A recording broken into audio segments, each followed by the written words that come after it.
Hello and welcome to the wrap-up on UCFM, bringing you the latest from the UC community each week. I'm your host, Ben. Unfortunately, I'm by myself today once again, but it's going to be great. On today's show, I'll be chatting with Michaela McGrath, a PhD candidate at UC researching the effects of long COVID, and the UC Habibi Club will be joining me a little later for our weekly Student Society Spotlight. And we'll have the latest UC news and our weekly events guide. Before we get into it, just a reminder to follow our socials at UCFM_87.8 to keep up to date with everything happening, and join the conversation and send us a message during the show with our text line 0415 774 405. And if you're not already, you can listen to UCFM live on the iHeartRadio app. Now, let's wrap things up. And to start this week's show, we're joined by a very special guest, a PhD candidate, Michaela McGrath, who is currently researching the effects of long COVID as part of her thesis. Michaela, welcome to the show. Thank you for having me. Well, just to start us off, what motivated you to look into the effects of long COVID? Yeah, so I actually got COVID in 2022. And after a very long and tedious process, I was diagnosed with long COVID myself. So this is a very close to home project and has motivated me to try to get a PhD in the topic. Yeah, and I guess looking a little bit more into it, what specific aspects are you investigating for your thesis? So I'm looking at potential balance issues, but more so why the balance issues have happened. So we're trying to drill down into the why of the problem and look at the way we integrate information and process it and how that might be different in someone with long COVID.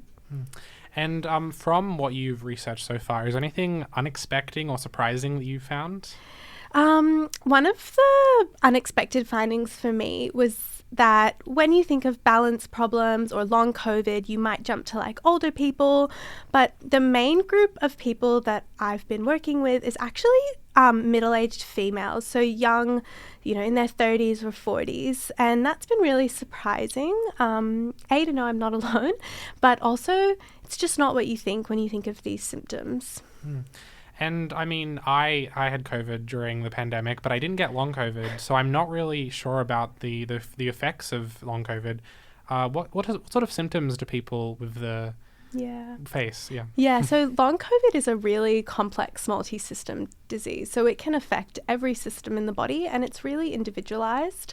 Common symptoms, though, are respiratory, cardiac, so heart problems, stomach, and then what I'm looking at is that brain information, that integration. So it can also affect the brain. It's very widespread and not always what you think. And I think I might have already said it, but it's really individualized. Every person who gets it experiences it differently, and that's really important when we consider treating it. Yeah, and I guess in terms of the general population, are there any indicators you found that that makes someone more susceptible to long COVID? Yeah, so one of the things that we've seen is that the severity of the initial infection is linked to getting long COVID, so how sick you were to begin with. That seems to be popping up. Being a female, unfortunately, seems to put you at a higher risk as well. But those are the main ones. And from your research, have you found any treatments or interventions that sort of show promise in treating the disease? Well, what I'm working on is an intervention as well. So I'm running a pilot randomized controlled trial to try to help these balance issues. We don't have enough data yet to say if it's working, but hopefully that should be good. There's not a lot of exercise interventions at the moment for long COVID, and we're just trying to show, as physios, that there might be something we can do to help, and it might not just be medical management, which is exciting. Yeah, and you mentioned not having enough data yet. How do you gather data for your thesis? Yeah, so I've been reaching out to media, social media, UC campus, and looking to get participants with any sort of post-viral illness, so long COVID or otherwise. And I'm looking to get as many as I can to draw the strongest conclusions. Yeah. And heading back to the overall thesis, have you encountered any challenges putting everything together? It's actually been really difficult to find people with long COVID. It's often, it's estimated that it's really underdiagnosed, the condition. And so what people might be suffering with it, but they don't know. And that's made it really hard for me to find people to participate. And of course, COVID was only discovered a few years ago. Yeah. Does our evolving understanding of the disease or virus change how you're going about this thesis? Definitely new information is like always coming out. But if anything, it's been nice to see the awareness grow since the initial sort of 2020 years where we had really no idea what was going on there. So it's nice that we've got a bit of an evidence base now. We've got some awareness, and there's lots of people working towards solutions, which is nice. And so what, I guess, I mean, maybe from a personal perspective or obviously an expert perspective, what do you think should be prioritized in terms of healthcare for long COVID patients? Yeah, it's a really good question. I think we should really prioritize remembering that each and every person sitting in front of us is their own person, and that a one-size-fits-all approach is probably not going to work in this population. We need to really think about individualizing our care and taking that approach with them. Yeah. And you mentioned that you're looking for participants. How can people get involved if they want to? Yeah, so by reaching out to me, like by emailing me, DMing me, anything like that is probably the easiest. But yeah, that's probably it. Yeah, and I mean, truthfully, I'm not sure how theses work, but if anyone out there is pretty interested in your thesis, because it is quite interesting, how can they sort of keep up with what you're up to, or maybe like find out, you know, what you end up releasing? Yeah, so you can follow me on Instagram, Michaela McGrath. A little plug there. So I try to keep up to date with posting my scientific endeavors on there, and my LinkedIn as well, so that's got everything there. Yeah.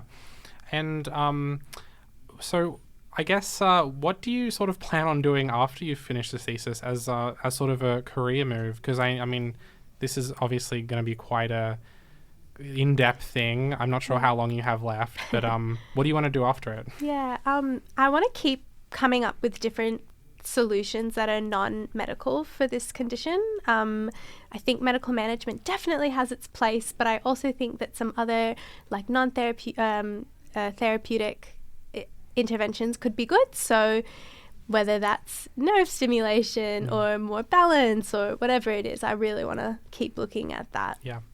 Well, thank you so much for joining me. Thanks for having me. Now it's time for the UC News Wrap. A reminder that at Census Date tomorrow, Census Date is your last chance to finalise enrolment and fees for Semester 2, so don't forget to open up My UC, double-check your enrolment, and make those last payments. After you've done that, head down to the UC concourse from 11:30 a.m. for a free Census Date barbecue. And the Racism at Uni survey is launching tomorrow, with students receiving a link to the survey in their inbox. The Australian Human Rights Commission is leading a landmark study to examine the prevalence, nature and impact of racism in Australian universities. The Commission will report on their findings and make recommendations to the Australian government and universities to make university a safer place for everyone. All university students and staff are encouraged to take the survey whether you have experienced racism or not. And Cross Culture and the Moonlit Markets are back. It's time to travel the world without leaving campus. Cross Culture and the Moonlit Markets mean a jam-packed week of food, fun and culture. From Tuesday the 26th of August to Friday the 29th of August, enjoy plenty of free food and hands-on workshops, including Bollywood dancing and Kung Fu. Finish the week with the main event, the Moonlit Markets, a night of live music, dance performances and loads of food and drink options from around the globe. We'll have more info on all the activities later in our weekly event guide, so stay tuned. And finally, a reminder that the Student Representative Council nominations are open for multiple positions. Elected nominees will sit for a one-year term starting on January 1st, 2026. Information on the positions and how to nominate can be found on the About UC page on the UC website. Nominations close August 29th. And that's the latest from around campus. And now it's time for a chat with one of UC's student clubs and societies. This week we're joined by Marwa from the UC Habibi Club. Thanks for coming into the studio. Thank you for having me. So, to start us off, I as obviously I'm not the best, I'm not the target market for this club. So tell me a little bit about it. Well, I would say anybody's a target market, really. Okay. It's not just for Arab students, it's for anyone interested in Arab culture, people learning Arabic, anyone who just wants a community. We're just here because we want to make a space for students to connect. So it's really I stand corrected. Yeah. Tell me about the activities, though, that you guys run. So we're going to put out a schedule soon, but our first activity will be a trivia night. So trivia is going to be on Arab culture, Middle East geography, things like that. Then we want to do Deb Care classes. We want to have a belly dance class. We want to have movie and manouche night. Lots of social events, and we also want to incorporate that like sports side of it as well. Yeah, and how's the response been from UC so far? Honestly, so good. So much better than expected. We're really happy with everything that's happening. We've heard lots of students say how excited they are for the club, and we've just received lots of good feedback, which is great. And how often do you meet or plan on meeting, I guess? So we would hope to meet at least once every fortnight to do something.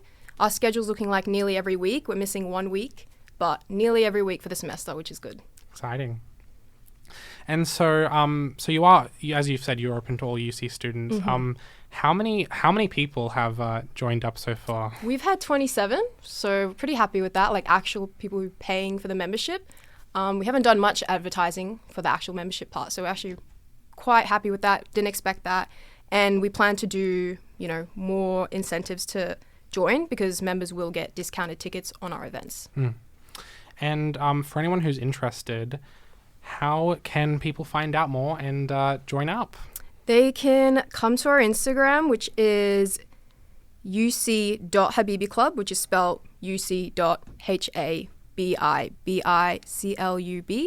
And that's where we have more information about our events, and you can also join in the link in the bio. And yeah, you can DM us anytime if you like. Have a chat. And I guess just before I send you off, I'm assuming you are one of the founding members of this club. What got you sort of interested in starting the club and finally, going ahead and doing it?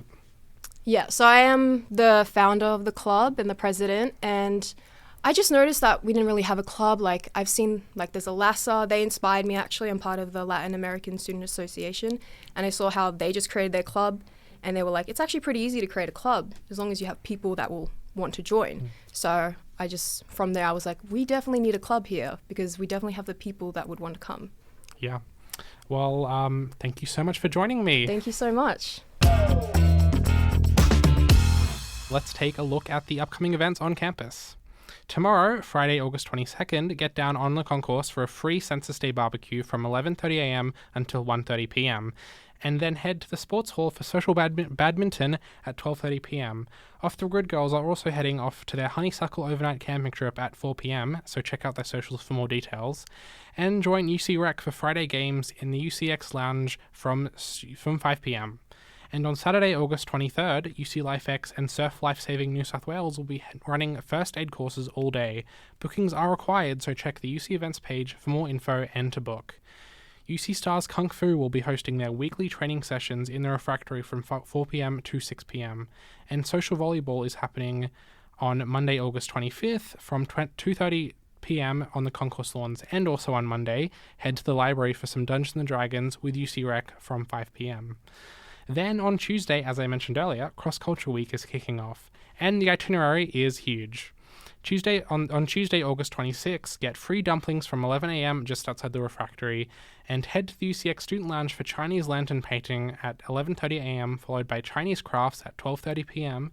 on the concourse lawns with UC's very own Chinese Students and Scholars Association.